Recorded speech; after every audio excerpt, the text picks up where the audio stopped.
दूर एक घने जंगल में पिछले 2 दिनों से लगातार मूसलाधार बारिश हो रही थी। आसमान से गिरती हर बूंद जैसे किसी अनहोनी का संकेत दे रही थी।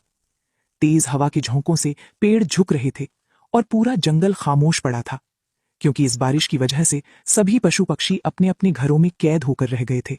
जंगल के एक कोने में मोंटू और उसकी पत्नी मीठी मिट्टी से बने अपने छोटे से घर में बैठे थे। अब मीठी बोलने लगी, 2 दिन हो गए मोंटू, न जाने ये बारिश कब रुकेगी।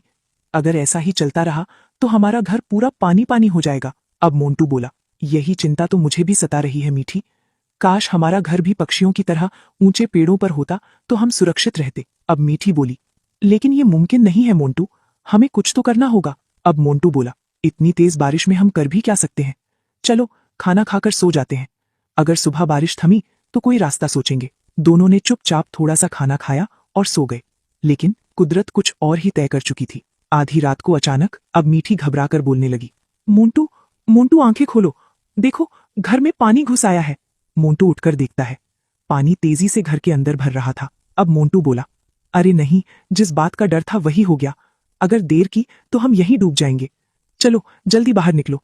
मोंटू और मीठी जल्दी जल्दी जरूरी सामान एक छोटी सी पोटली में रखते हैं और बारिश में घर से बाहर निकल आते हैं। अब मीठी रोते हुए बोली, अब हम क्या करेंगे मोंटू, कहाँ जाएंगे। हम तो इस जंगल में कुछ दिन पहले ही आए हैं, कोई हमें जानता भी नहीं। अब मोंटू बोला, हमारे साथी बहुत दूर रहते हैं और इस बारिश में वहां पहुंचना नामुमकिन है। हमें यहीं किसी से मदद मांगनी होगी। मोंटू ने फैसला किया कि वो पक्षियों से मदद मांगेगा।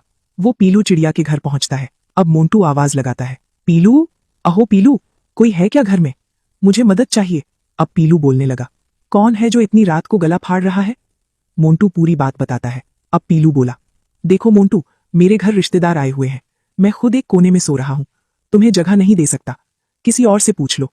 मोंटू कुछ कह पाता उससे पहले ही दरवाजा बंद हो जाता है। इसके बाद मोंटू और मीठी एक एक करके कई पशु पक्षियों के पास जाते हैं, लेकिन हर जगह से उन्हें सिर्फ मना ही मिलता है। अब मीठी टूटे हुए स्वर में बोली, मोंटू, यहां तो कोई हमारी मदद करने को तैयार नहीं है। अब मोंटू सोचते हुए बोला, एक आखिरी उम्मीद बची है, चलो मीनू मौसी के घर चलते हैं।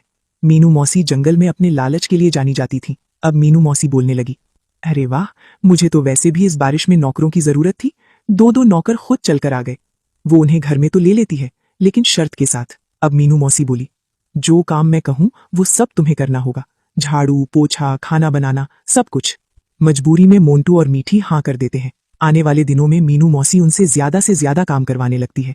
और फिर एक दिन उसकी नजर मीठी की पोटली पर पड़ती है। पोटली खोलते ही उसकी आंखें चमक उठती हैं। अब मीनू मौसी हंसते हुए बोली, आहा, इतने कीमती जेवर, मीठी ने आज तक मेरे सामने इन्हें खोला ही नहीं। अब ये सब मेरे हुए, आज दोनों को घर से बाहर निकाल दूंगी और कोई सबूत भी नहीं रहेगा। और यहीं से कहानी लेती है एक डरावना मोड़। आगे क्या हुआ, कैसे मोंटू ने अपनी समझदारी से मीनू मौसी को उसके लालच की सजा दी, ये जानने के लिए वीडियो को अंत तक देखिए। दोस्तों, मुसीबत में जो इंसान मदद नहीं करता, वक्त उसे जरूर सबक सिखाता है।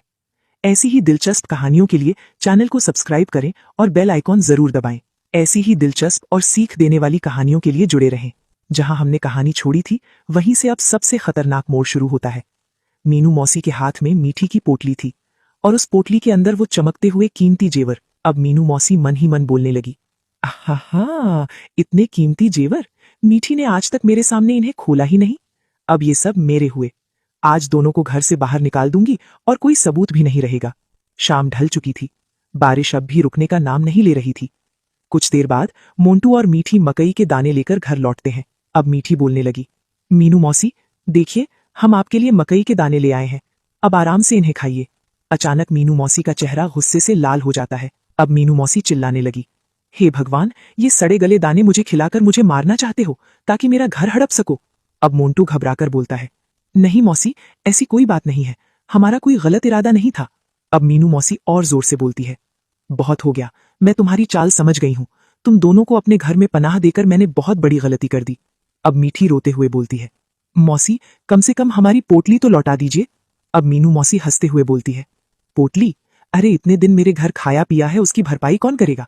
अब चुपचाप निकलो वरना महाराज को बुला दूंगी। इतना कहकर मीनू मौसी मोंटू और मीठी को धक्के मारकर घर से बाहर निकाल देती है। तेज बारिश, अंधेरी रात और 2 बेबस जाने। अब मोंटू टूटे हुए स्वर में बोलता है, मुझे माफ कर दो मीठी, तुम्हारे जेवर भी मौसी ने छीन लिए। वो तुम्हारे पिताजी की आखिरी निशानी थे। दोनों वहीं खड़े खड़े रोने लगते हैं। तभी उसी रास्ते से रानू चिड़िया गुजर रही थी। अब रानू चिड़िया बोलती है, मोंटू, मीठी, तुम दोनों रो क्यों रहे हो? क्या हुआ? अब मीठी रोते हुए सारी कहानी बताती है। सब सुनकर रानू चिड़िया की आंखों में गुस्सा आ जाता है। अब रानू बोलती है, ये बहुत गलत हुआ है, तुम चिंता मत करो। आज रात तुम दोनों मेरे घर चलो और मौसी को उसके लालच का सबक जरूर मिलेगा। रानू दोनों को अपने घर ले जाती है। उसी रात मोंटू के दिमाग में एक जबरदस्त तरकीब आती है। अब मोंटू धीरे से बोलता है, अगर मौसी को डर दिखाया जाए तो वो खुद गहने लौटा देगी। रानू और मीठी उस प्लान से सहमत हो जाते हैं। अगली रात रानू चिड़िया मीनू मौसी के घर पहुंचती है। अब रानू आवाज लगाती है, मीनू मौसी, अभी तक सो रही हो क्या? अब मीनू मौसी बोलती है, हाँ ऐसे ही। अब रानू डरावनी बात शुरू करती है, मौसी, बुरी खबर है, मोंटू और मीठी बारिश में मर गए हैं। अब मीनू मौसी घबराकर बोलती है, क्या, मर गए? अब रानू और डर बढ़ाती है, पक्षियों का कहना है कि उनकी आत्मा अपने गहने ढूंढ रही है और आज रात वे जरूर आएंगे। इतना कहकर रानू सो जाती है, लेकिन मीनू मौसी की आंखों से नींद गायब हो जाती है।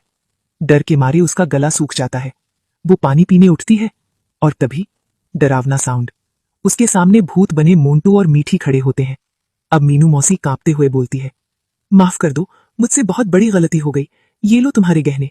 अब मीठी डरावनी आवाज में बोलती है, बहुत सेवा करवाने का शौक था ना, अब हमारी सेवा करो। अब मोंटू बोलता है, लालच का यही अंजाम होता है। डर के मारे मीनू मौसी घर छोड़कर चीखती चिल्लाती भाग जाती है। पीछे से तीनों जोर जोर से हंसने लगते हैं। कहानी का अंत। इस तरह चतुर मोंटू और समझदार मीठी ने अपना हक वापस पाया और जंगल ने एक सीख सीखी, धीमी आवाज में, जो दूसरों की मजबूरी का फायदा उठाता है, एक दिन डर के मारे सब कुछ खो देता है। दोस्तों, अगर आपको ये कहानी पसंद आई हो तो चैनल को सब्सक्राइब करें और बेल आइकॉन जरूर दबाएं। ऐसी ही रोमांचक और सीख देने वाली कहानियों के लिए